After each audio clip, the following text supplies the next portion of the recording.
Hey guys, how we doing? Just Juicy here with your Cricket's Trend in a Circle weekly content, and we've got another exclusive interview with Pat Brown. Pat, thanks for joining us. No worries, pleasure. Now, obviously, we spoke to Pat around November, December time last year after he broke into the first team, had first class games, played a couple of one-day games and that sort of stuff. So then the start of this year, how did you cope with not being in the side that you finished at the end of last year? I didn't find it too difficult in terms of not being selected, because the role I played in at the end of last season was very different to how we were going to start the season. So I was never really expecting to be in that side. So actually not being picked was fine. It was more the going from that sort of level of cricket and playing in front of people at like nice proper grounds on proper wickets to playing with the second team where it's perhaps not quite as professional or competitive. That was more the frustration than anything. But you just. So how did you get around that? How did you sort of almost cope with it? I think I was lucky as well. So Moz was in the second team as well, and he's obviously experienced the same. So I think it's just down to you to drive your own standards and make sure you're professional in whatever team you're playing in, and whatever you would do in a first team environment, make sure you're doing it in the second team, because you don't want the prep to be something that catches you out if you get called up to a first team game. That's one of the things. If you do everything you can in your physical prep, your bowling prep and all that, then that can transfer across any game. Exactly, yeah. It's to turn up to a second team game and act completely differently to how you'd act in a first team game. It just doesn't make sense. You don't. If you turn up to a first team game from playing a second team game, the level is already big enough. You don't want to be trying to bridge a gap in terms of your physical prep as well. So it's really important you get that right. And like I say, having Moz doing that with me has helped me as well, and probably dragged me along on days where I could have got away with it and didn't have to, but still did it. Yeah. And then we got into the 50 over stuff, and you started not in the team there. Was that a frustration?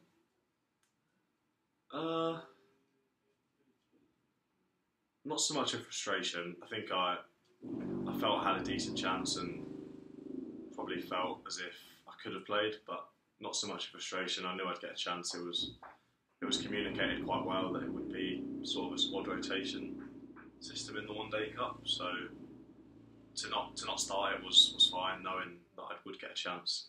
So yeah, it wasn't really a frustration. Okay. Now, like in the 50 overs, obviously it's different, a little bit different to 2020. We'll come on to 2020 in a bit. You got your opening spell, and then you come on back spell. And then the first sort of few second team white ball games, your comeback spells were really good, but almost struggled a little bit in the opening spell. What sort of changed as you went through? Did you do anything different with the actual how you tried to bowl in the first spell from later in the season? What, straight when I first came in, was trying stuff? Yeah, so was anything you did sort of later on different from when you did it? Sort of start?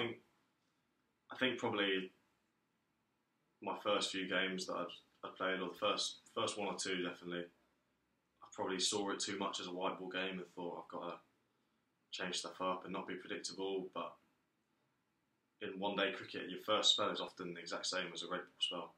So you don't want to be changing it up really. You want the batsman to be obviously hitting straight, you want to be hitting the box and just doing what you do in a red ball game. So I think I probably tried a bit too much in my first couple of games, and once I learned that and learned that your first spell is all about just nailing your stock ball and not worrying about skills. If a batsman whacks you off length, then that's fair enough, let him do it, because there's a long time to bat if you're going to keep taking risks like that. So I think it was just learning that after not playing any one day cricket before.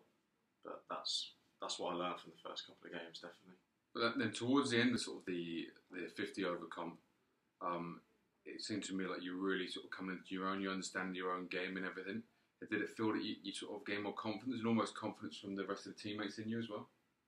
Definitely gained more confidence after doing it a couple of times. It's always well and good backing yourself and thinking you're good enough, but until you actually have a game or a couple of games in a row where you actually perform and do it, it is hard to like believe in yourself a bit. So just having a couple of good games really does give you the confidence to think, right, I'm in this team now and I'm good enough to be in this team. So let me go out and perform my skills and not worry about anything else. Yeah, because that sort of stage where you first break in, and I've seen with so many bowlers, if they want to try something that doesn't come off, you get the old the slip sort of stand there and go, what the hell's he doing here, what's going on there? But then when you're in it and you brought it off and you performed it, then that confidence, it gives you the confidence to actually think, oh, what, I know what I'm doing here, I'm going to execute. Definitely. I think it's, at this level as well though, it's so, even if you execute your skills and do exactly what you want to do, you're not going to always be successful.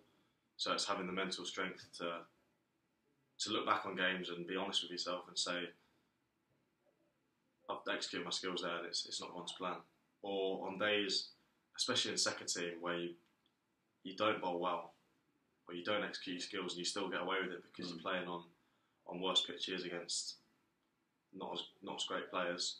So you've got to be really honest and harsh with yourself and say, I might have taken 2 for 30 off 8 overs, but I've not executed my skills there. And if I played first team, then I wouldn't be getting 2 for 30 off 8. So it's just being really honest with yourself and making sure you drive your own standards, like I said earlier. Now let's talk about the 50 over semi-final, because that was on TV, and for me, it's remembered for almost one thing about your bowling, but the other side for me is I thought you bowled really well that day in a pitch where both teams got 300 and it was fast outfield and stuff. And the really impressive thing that everyone saw, and I think it came across on TV as well, was how you wanted the ball in that pressure situation. So how did you feel in the last few overs? What was your sort of mindset and how did you go about it?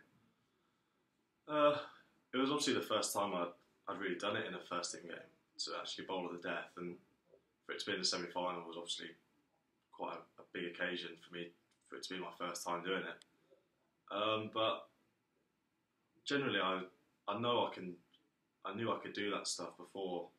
Like I say before about believing, I believed that I could do it. It was just a case of I'd not done it before, so that was what was probably the worst thing about it, and most nerve-wracking, knowing I could do it but not being sure if I actually could do it in a semi-final on TV. So it was weird.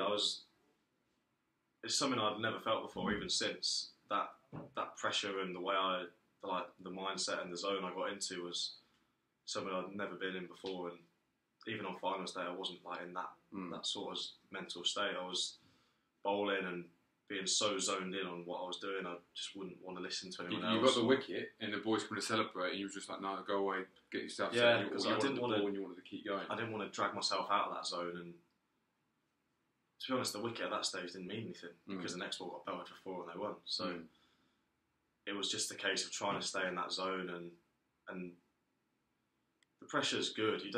You play, and I worked really hard to get to this position so I could be in that pressure situation. So it's not something I'm going to shy away from. It's if we lose the game because of my bowling, then so be it. It's going to happen. It'll happen again. So it was more a case of just trying to stay in that zone really, and being really clear in what I wanted to do. Definitely. So how then? I guess that helped you a lot, because it wasn't then long before you got into 2020, and then suddenly you were a staple in the side. You knew you were going to get picked, and then the wickets started coming. Did that carry over from the 50 over stuff? That knuckleball I bowled to Heino Kuhn in the semi-final in the last over was the best I'd ever bowled it in a first team game. I knew I could bowl it like that, but like I said, I'd never actually done it in a game. Even last year I was bowling a knuckleball, but it wasn't going that full length with a... You've got a ball in your hand. Just show us what you mean by your knuckleball and how you set it up. So it basically comes out like that. Right. So there's nothing behind it and just comes out with no revs on. So your arm speed the same? Yeah, keep everything the same. And that semi-final, that ball to Heino Kuhn, it just dropped. Yeah. And that's something I hadn't had before in a first team game. So ever since then, that's when my knuckleball really came into its own and became a wicket taking ball. So how much did you practice that before in nets and away from games? Quite a lot. yeah, I wanted to have the best slower ball in the club and wanted to become the best death bowler in the club, and I saw that as my way of doing it. So always in nets, that's what I'd be practicing. I'd always want to bowl to the likes of Ross Whiteley, whose primary part is smacking out the park, whacking death bowling out of the park. So being able to practice like him and someone like Ed Barnard who gets all funky, they're kind of both ends of the spectrum, them two. So to be able to bowl at them two a lot and practice my knuckleball was obviously really helpful, and that's how it came about, really. Cool. So let's talk about 2020. It almost got on its own little momentum train, didn't it? I remember after sort of 3 or 4 games, you had 12 wickets, and the sort of chat started that you were leading wicket taker, and then it's sort of every game you'd get 2 or 3, and it was crazy, wasn't it? Yeah, first game at Lancs, I didn't get a wicket, and I thought, oh God, here we go. Got belted by Livingston, and thought I didn't know if I was going to be in the team for the Warwickshire game, which was the second game, and then lucky enough to stay in the team, probably because we won at Lancs. Whether I'd have got dropped or not, I don't know, but us winning probably gave me another chance, maybe. And that second game here against Warwickshire took 3 for 21 or something. We got man of the match, so that kind of, we talk about them performances that just settle you down, and that was one where I thought, right, I'm in the team for the next 3 or 4 games here, even if I don't perform that well. So it kind of takes that pressure off you and that fear of failure away from you. So then after that, really, I don't know what happened. It was just, I took 2 wickets every game pretty much. Didn't blow any teams away. Just every game I'd pick up a couple. I think there was only 3 games in the tournament where I didn't pick up a wicket, which was. But then even in the final, which we'll come on to in a bit, didn't get a wicket, but it was 16 runs off 4 overs, something like that. 15 off 4 overs. So you'd rather 0 for 15 than 5 for 40. Definitely. It's just knowing my role that day was in the final was quite strange, because I didn't feel like they were coming after me almost. It was like they tried to whack me a couple of times, failed, and then thought, let's just get out of it and hit him for 1. See him off. So I thought, well, I'm not going to chase wickets here. If they want to take me for 4 and over in a T20 final, then that's fine, and that's my role, really. So your role, a lot of the times you bowled either the 5th or 6th over in the power play, and then would come on almost for the death. Yeah. So you didn't always bowl your 4 overs either, did you? Not always. So I'd generally bowl that 5th or 6th every game. So what would your mindset there? Well, 5th or 6th. Is it dependent on if they've got off to a flyer or not, or if yeah, it obviously depends on, like I say, if they've got off to a flyer, how many wickets they're down, who's at the crease, what the pitch is.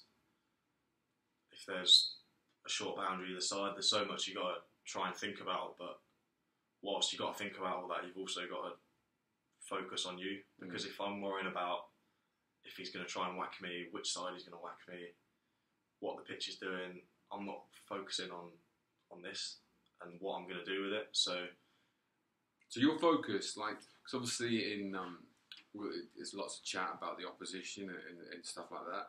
Is your focus primarily on you and what you're doing rather than who the batter is? Or what will be the split, you reckon? Yeah, so we obviously do the bowlers meetings before and talk through the batsmen, and obviously I listen and take it on board, and it's in the back of my head what their strengths are, but I think I'm much more of the mindset, I'm executing my skills and doing what I do, and until you're good enough to whack me off that, then I'll start worrying about what you're good at and start worrying about getting out of the overs and being more defensive. But that defensive mindset I feel like it doesn't help your execution. Right. When you're just worrying about, if you're worrying about getting whacked and you're trying to bowl a Yorker, you're worrying about not getting it for 6. Yeah. And as soon as you start thinking about not getting it for 6, that's when you start to tense up a bit. So that, it's easy in theory, but then the Notts game here where Ricky Vessels, who we just signed, so we can't do it again against us, he just got off to a flyer and he was hitting 6 after 6 after 6, and then you get chucked the ball. Yeah. So what's your thought process there? Well, he took a couple of our lads down. Carter hit him in the head, didn't he? Yeah. And then after that, he just thought, that's not happening again. Got off to, like I say, a flyer. And then obviously I came onto bowl and I just thought we had a real short side, leg side, which is his strength as well, which I knew. But like I say, I thought I'm gonna just bowl my normal ball, bowled a normal length ball first ball, like swept it for 6, went knockable second ball, and did him. He didn't pick it, but he got enough of it to the short side for 6. Went with it again, hit it for 6. So my first 3 had gone for 6, and that was probably the first and only time in the comp I'd got into that defensive mindset of thinking, God, like, I'm going to get it for 36 here, and how am I not going to get it for runs? Yeah. So Mo spoke to me and said, go wide Yorker, which isn't my best ball, and I knew it, and I thought, if I get this wrong, it's going for 6 again. So listened to Mo, went wide Yorker, didn't really execute it, to be honest. Was kind of like just full of a half volley length, outside off, and he tried to go leg side again, which was probably just a bit too wide for him, and I got him out with a sky that Barney caught, but it wasn't a great ball, and I wouldn't say I'd done him because I didn't execute my ball, and if another player might have probably whacked that over mid off. Yeah. So it was just stuff, silly stuff like that went my way. Do you think that was the only time that you went into that almost defensive mindset? I think after the Lancs game probably as well, the first game. Yeah. Yeah, I'd say that was the only time I felt really under pressure and thought, I've got to just get out of this over, or how am I not going to get it for runs, rather than me thinking, what am I going to do to not get hit for runs? Yeah. It's like really subtle difference in thinking, how am I not going to get hit for runs, and just almost only thinking about, I don't want to get hit for runs. It's quite a subtle difference, but I think it makes a big difference in terms of how loose you are. And for me to bowl my subtle variations of my knockable, I have to be quite relaxed. I can't be tense on it. So I have to find a way of relaxing to execute my skills. So how, obviously the first time you had Mo as the captain, the first time he captained T20 for us, how did you find him? Was he really encouraging and sort of just backed you? Yeah, he was pretty quiet really. He obviously knew I'd been doing quite well, and probably knew that there was a reason that I was doing quite well, so he pretty much left me to it. And he's just really good. He's really calm when things are going against you. So often I got chucked the ball when things weren't going so well for us because we needed a wicket or something. And he's another captain you may have felt like really under pressure or a bit frantic, like we need this wicket. But he was really calm and just like basically just let me do my thing really. Yeah. And we had like one of his first couple of games, he was encouraging me to change the field more and bring up fine leg, which I didn't really like. And I found I got hit to fine leg a couple of times. And after that game, I said to him, I'd quite like fine leg back all the time, just because that's the way I bowl, and it means I can bowl a bouncer, which is one of the better balls as well. So I think after 1 or 2 games, and having the courage to go up to him and say, I think we did this wrong, I think it really helped our relationship, and he understood me as a bowler a bit more. Yeah. And by the final, and obviously went well on finals day, so he didn't need to. But by finals day, he didn't really need to say anything to me at all. We both knew. I'd just say to him, look, let's do this, and he'd be like, yeah, fine. Happy days. So it's nice to have that trust. I think, yeah, definitely. That I don't have to ask him to do something. I just say, I want to do this, and he's like, yeah, fine, do it. So let's jump to finals day. Now, obviously with the quarter final here, which was an interesting game, and Fergie got us over the line. Yeah. But almost the press had started for you then, and they wanted you for an interview before the game and talking about it. So how was all that? Was it something like, Jesus, this is a bit strange? Like a lot of the focus had suddenly gone on you?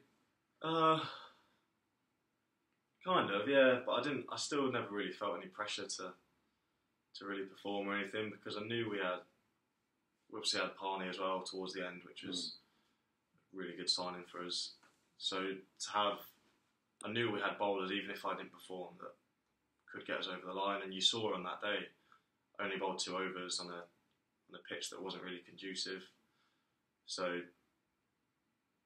I had to trust everyone else, and we had to rely on all the other bowlers, not just me getting wickets. And obviously Dolly stepped up and got 4 wickets. Mitch bowled at 4 and over or something, which won us the game. So it's obviously nice to get all the attention from the media and stuff, but I didn't necessarily feel any more pressure because of it. What about finals day? Talk us through that. Crazy day. Yeah. It's just weird. I honestly didn't expect it, even though I knew we had a good team and I knew how dangerous we were, but I just didn't think we had that in us to do what we did. So to do that and have multiple lads stand up and on the big stage and really put their name forwards for higher honours or for T20 comps around the world, it was amazing to see Coxie do what he did after obviously getting dropped from the Red Bull team and not being amazing before that in the 2020 comp. For him to pull that to one side and stand up just shows what strength of character we have. Now, as a player, like from my point of view, I'm watching it and I'm like this, up and down, like, so I've got to stay away from the boys completely. And luckily at Warwickshire, you can stay up in the change room watching, and the boys are down on the dugout. But I can't handle it at all. But how's it? Because we're as a team as well, we got off to a flyer in semi-final, and then we lost 3 wickets for 1 run or something, and then we were well behind the 8 ball, thinking 140. Then we suddenly got 170 odd. As a player, are you going like that, or are you still pretty focused all the way through? First game, obviously we got off to a flyer, like I say, and lost 3 and 3, and looking like we were going to be struggling to post 130, which obviously in 2020 on a flat pitch of finals day isn't winning you a game. Yeah, with Livingston and Butler in the team as well. Yeah, so me batting at 11, I thought, oh God, we've done it. But like I say, credit to the lads who went out there, Barney and Coxie again, for them to do what they did. And our score wasn't amazing still, but it was something to bowl at, and we knew we had the bowling to defend that score. So yeah, it was, for me, it's a bit different because I wasn't going to bat, and I wanted to stay focused on bowling afterwards. But at the same time, I was thinking, we're struggling here. So it was a bit weird. But then we talk about momentum a lot in sport, and the momentum we took from, I think that 19th over went for 27 or something. Yeah. So the momentum we took from that into the field, I think we're probably favourites at that point, even with them having Butler. And we might not have been favourites with media or in the skybox, but I think we were probably quietly confident and backing ourselves that we'd be able to defend 170. Yeah. So then you get the ball, and your first couple overs, how'd they go? All good? Yeah, I'm trying to think. First over was really good. Second over, I think I bowled the third over that game. Yeah, third over that game to Livingston, and I think it went for, might have gone for 1 or 3, something like that. Second over got whacked, to be fair. Lily got hold of me, kept charging down the pitch. So I think after 2 overs I went for 15, something like that. So it's still okay for 2 overs in the power play. And obviously the 6th over in the power play is the hard one when they hadn't lost wickets. But yeah, after 2 overs I was none for 15, I think. Then you came back on later on. Still in the balance? Still in the balance. I think we knew at that point if we got Jennings that we were... Yeah. Well, they obviously had Jennings, Faulkner and Clark. They were probably their only 3 that were going to win in the game at that point. And the first over back would have been the 17th. I think I got it for 5 singles and got a wicket or something. So got Clark out, caught deep square, Mitch caught it with an off cutter. So then I was 3 overs, 1 for 20, which obviously going into your last over, that could turn into 3 overs, 1 for. But then the last over was a pretty dream over, wasn't it? And then last over, I'd just done what I'd been doing really. Throughout the competition, I'd had success with obviously this knuckleball, and I just said to myself, if I'm going to get whacked, I'm going to get whacked on my terms and bowl on my best ball. So I think I may have bowled 6 knuckleballs in that over. Right. 5 actually, I think. I bowled 5 knuckleballs and one bouncer in that over, and just got lucky. The Faulkner one, I got credit for it bowling short and wide, and he slapped it to long on, but I didn't mean to. Yeah. So again, just like stuff like that, just went my way, and he picked out the man rather than it probably deserved to go for 6. So, and then after that, obviously tail enders coming in, makes your job a lot easier. And we had that throughout the tournament, to be fair. I got a lot of credit for bowling really well at the death, but 90% of the time I was bowling at 6, 7, 8.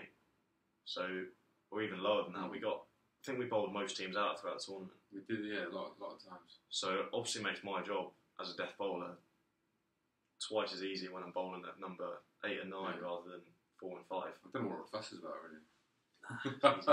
So then we obviously won the game, and for me that was, I've been to one finals day before with Northampton in 2009, and we lost the first game in the semi, and it was still a good day after that, but we just wanted to get over the semi. Yeah. And everyone felt the same thing. Let's get through the semi, and then we're there. And it was nice. We had a couple hours in before you actually started to think about the final. We just watched the next game with no pressure. And yeah. And how did you feel in that time in between? Before the final? It was strange. Like, didn't know what to do almost, wasn't it? It was like, no, because I was so pumped up on adrenaline as well, because we'd obviously just bowled, so I didn't really have a lot of time to come down. And I went and got lunch, I think, with sat eating it with Barn, and neither of us could eat. It took us like 40 minutes to eat a small plate of food. It was just really strange. And then after that, I thought, I'm going to be knackered here if I don't just chill out and try and switch my brain off. So just got my phone, and there's sofas in the Edgbaston dressing rooms. Just perched on one of them for probably half an hour, just on the phone playing stupid games like Candy Crush or something, just to switch my brain off from it, really. And then obviously final comes around, and I started to feel like I got no energy just before. Yeah. So obviously we'd done all the prep, the warm up. That's how the adrenaline comes in, and then suddenly it leaves your body. Yeah. When I gone years and years back, when I used to play, as soon as anyone told me I was bowling, boom. Yeah. Like I couldn't hardly move. I didn't want to warm up, and that adrenaline surge, and it would. Yeah. Yeah. Well, yeah, I spoke to Ben saying, I've got no energy here, I need to eat something. I just felt like really tired and lethargic, and obviously once you get out there in front of 25,000 in the biggest game in the country, really, on finals day, it doesn't really make a difference. So it was so strange. Everything just came off, you tried? Yeah, not everything. I got hit for 4 that I shouldn't probably got hit for, but in the power play, Laurie Evans bottom edge one, passed fine leg for 4, but that was the only thing that. So I got hit for 4 there. And do you think they had set out to say, obviously Brown's going well, so let's just see him off? I don't know really. It felt like that at bowling, but I don't know if I just bowled well. I couldn't really. They did have a lot of like swings at me trying to whack me. Yeah. But I felt like they didn't really try anything against me, and I think throughout they got stuck a little bit, didn't they? They didn't almost didn't know which way to go. So, like I say, like, a lot of people perceive 2020 bowling and death bowling to be bowling Yorkers, slow balls, bouncers, changing your field 3 times and over, but I didn't have to do that once. I didn't change my field once, apart from probably the last ball of the over, bringing fine leg up and long off back, and just saying, pretty much telling the batsman, I'm going to bowl a slow ball. If you want to try and hit me for 6, and you're good enough to clear long on and long off, then fine. But other than that, I don't think I changed my field once, and didn't feel. I never really felt under pressure in the final, whereas in the semi-final I did a bit. Right. So, yeah, obviously my first over I got it for 4, and then I bowled. So that means the other 23 balls went for 11. Yeah, great. So the amount of that was the only boundary I got it for in it as well. So mad that. So then obviously that winning moment, it's just undescribable. We never do it easy, do we? It got to the point where the slow bowlers came on, and we got to needing 10s, and no one had chased 10s all day. Yeah. So it's like, oh my god, we messed this right up. But I think throughout the tournament, we managed to really stay calm in them big moments where we had to win these big moments.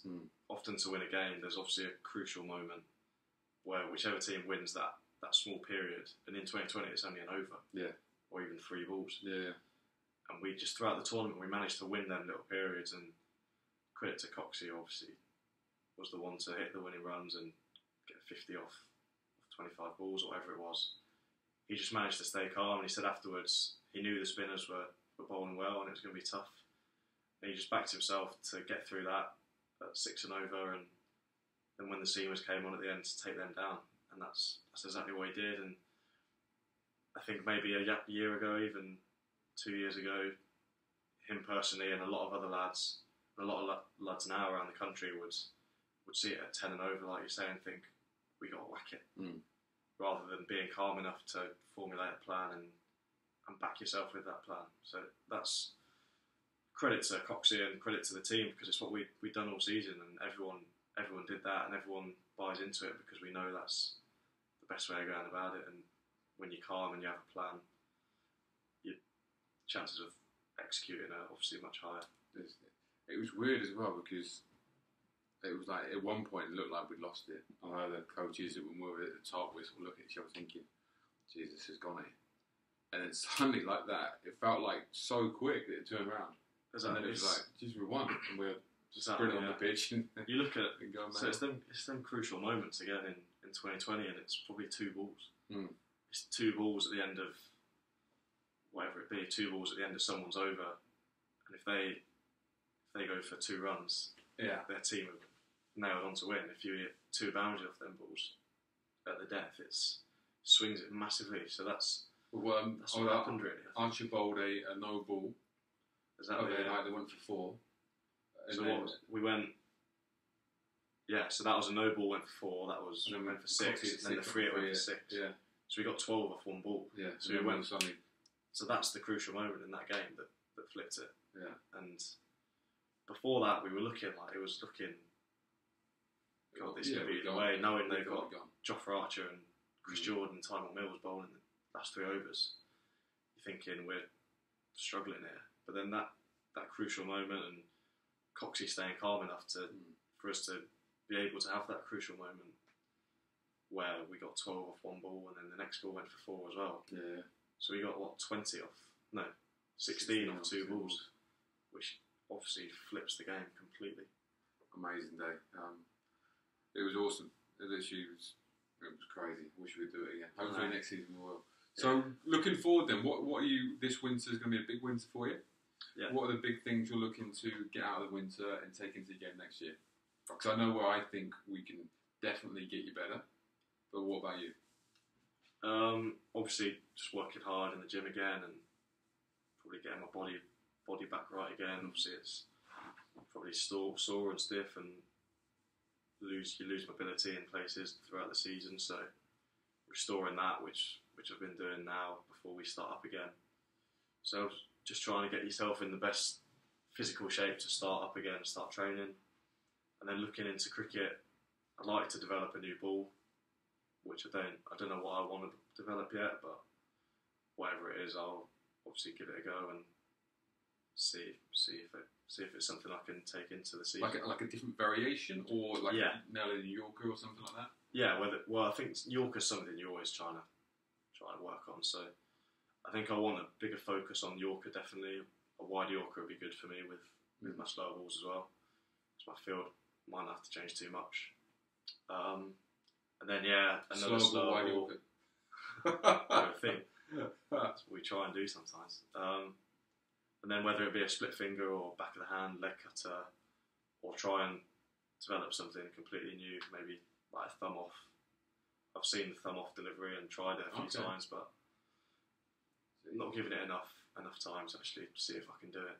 So something like that, and then bowling quicker again as well. I felt like it's quite annoying really, but they see you on TV a few times and think, oh, he doesn't bowl very quick, because firstly 70% of my balls are slower balls, and the other 30% don't need to be quick, and I'd rather bowl at 80 mile an hour and nail it than charge in and try and bowl 86 mile an hour and get whacked. So it's just if we get that pace right, and I think we can get you up to 90. We did obviously all the testing. Steph came up and did the pace lab testing, and so we've got a whole program based on that for Pat. and suddenly get a 90-mile-an-hour bouncer in your repertoire as well. Exactly. Yeah. And we're talking different level and IPL and but it's frustrating because they have short memories on TV. You bowled 88 mile an hour the season before, and I bowled 88.5, I think it was. Yeah. When I was 18. Yeah. On TV, and then this year, not bowling that quick, and then getting compared to Darren Stevens. Yeah, I don't think she really knew what she was talking about. She was a bit lost, but yeah, so, if that's something I can add, then it's not going to hurt, is it? Get a 90-mile bouncer in a wide Yorker and boom. Anyway, mate, thank you very much for your time. It's been epic sort of watching you from the first sort of pace factor day to now and how it's come on since then. So we can only keep going up. So, mate, thanks for joining us. Pleasure. And we'll catch you next time.